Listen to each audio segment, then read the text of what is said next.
Are you sure you want to have a fight? Because I'm only going to use my thumb. Thumb? My right thumb. Left one's much too powerful for you. In this episode, we're revisiting the action, the exotic locales, and the ever-present suspense that made Sean Connery's portrayal as James Bond continue to grow as a global sensation. I am Greg Knight, and I want to welcome you back to spend some of your valuable time with me to share his legacy. His portrayal of Bond remains iconic and is often seen as one of the best interpretations of the character. It's a Smith & Wesson. You've had your six. And with his sharp wit, magnetic screen presence, and the unmistakable 007 swagger, Sean Connery definitely defined what it meant to be James Bond for generations of audiences. Each Bond film represents a unique chapter in the evolution of the franchise as a whole. Connery's relationship with the Bond character was quite complex. He was both grateful for the fame the role brought him, but however, he was also critical of the limitations it placed on his career. But by this number 5 pick on my list, he is definitely showing signs of boredom with this character.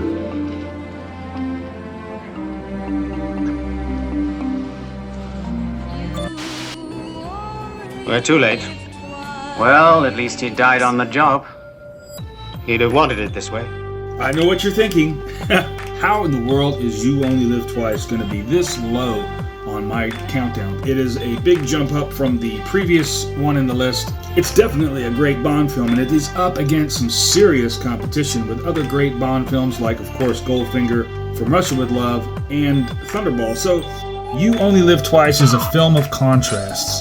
It mixes the traditional espionage thriller with the larger-than-life spectacle that would come to define the Bond franchise. While some may find its extravagance a bit over the top, with scenes like the infamous volcano, it remains a landmark film that helps solidify James Bond as the global cinematic icon that he has become today. This is a pivotal entry into the franchise, with being that it is significant for its visual style, the deeper characterization of Bond as a character, and the evolution of the series' focus on spectacular action and grandiose villains. Of this particular one, we get what I think is one of the greatest villains of all time. You only live twice, Mr. Bond. The infamous Ernst Stavro Blofeld, portrayed by the late great Donald Pleasance, who you may also remember from the Halloween films as Dr. Loomis.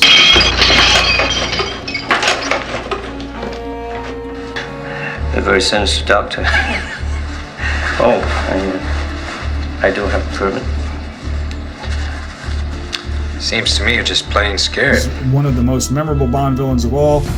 Unfortunately, the character has been watered down over the years with other actors that would step into the role. Too numerous to count at this point, but I think that this is the ground zero for what would be $1 million.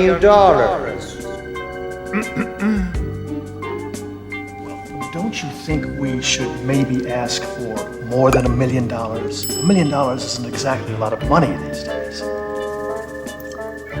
Being released in 1967, You Only Live Twice is considered one of the more iconic entries in the series, but it does have its flaws. First, the elephant in the room. We get Bond undercover, and having a Scottish guy in a bad wig speaking perfect English with no accent whatsoever definitely leads into the biggest factor in You Only Live Twice's 5th place position.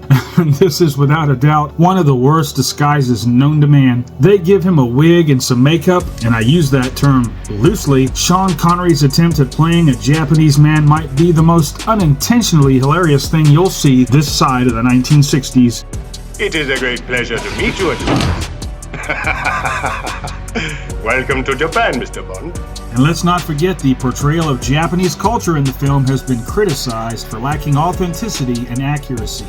I mean, in the context of the film's time, these issues do reflect broader trends in Hollywood and international cinema, where racial and cultural misrepresentation was very common.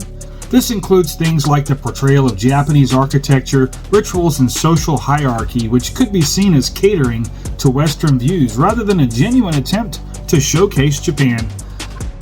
And what we get here also is some beautiful and atmospheric music. It is definitely part of the film's success, helping to elevate the narrative and adding emotional depth to the espionage adventure, with the title song performed by the legendary Nancy Sinatra, the daughter of Frank Sinatra. This song is iconic for its sweeping orchestration, The music is lush, cinematic, and slightly melancholic, perfectly matching the film's theme of love, loss, and intrigue. A big plus for this film.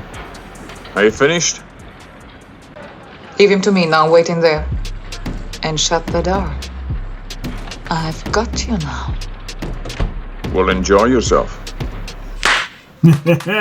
Yes, Helga Brandt is a member of the Spectre organization, and she serves as the villainous figure in the film. Initially, she appears to be an ally of Bond, but her true loyalty lies with Spectre and their malevolent plans. She is portrayed as both seductive and dangerous, typical of the classic femme fatale archetype, using her allure and cunning to manipulate those around her. She is portrayed by actress Corinne Dor, and her character is involved in what I think is a really memorable scene where she attempts to kill Bond, but ultimately meets the tragic her fate herself, as does all the femme fatales in any good James Bond movie.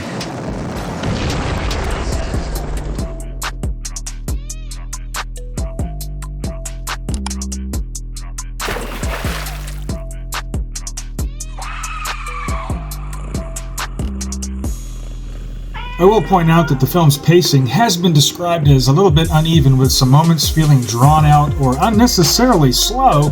The opening sequence in particular has been called out for lacking the usual punch that other Bond films have, and the action-heavy finale feels detached from the earlier, more tense moments of this film.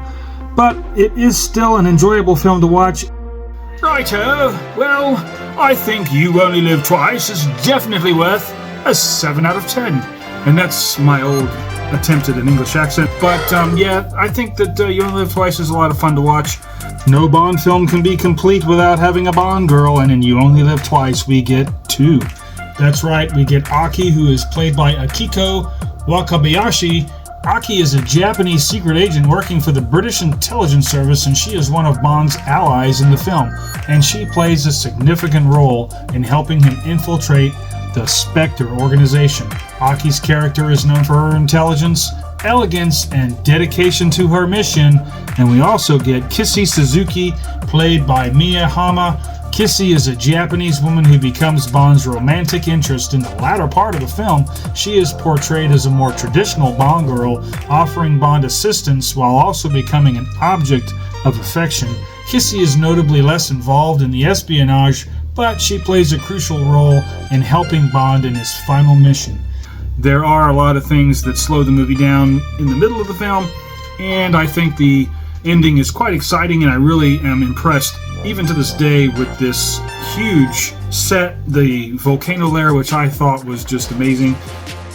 Very often, a shape or a design or a dude excited me to such an extent that I knew I'd come up with something, you know? The production design of the early Bond films is definitely due to the responsibility of Ken Adam and his ability to craft immense and visually stunning sets. He was crucial in establishing the larger-than-life spectacle that is central to the Bond franchise. From the sets of Goldfinger and his creation of the ultra-believable Fort Knox, which is a visual masterpiece, to the Volcano Lair set with its massive interior and hidden spaces, Adam created an enormous set that is depicted as the headquarters of Spectre and is completely unforgettable, and definitely makes this movie stand out in the series. Whoa! I'm glad we made it to the end of another video. Hopefully you'll join me next time, same Bond time, and same Bond channel. Thank you so much. This is Greg Knight here, and I'll see you next time on Midnight at the Movies. Perhaps it's time for tea, Mumsy. What do you think? Some tea time?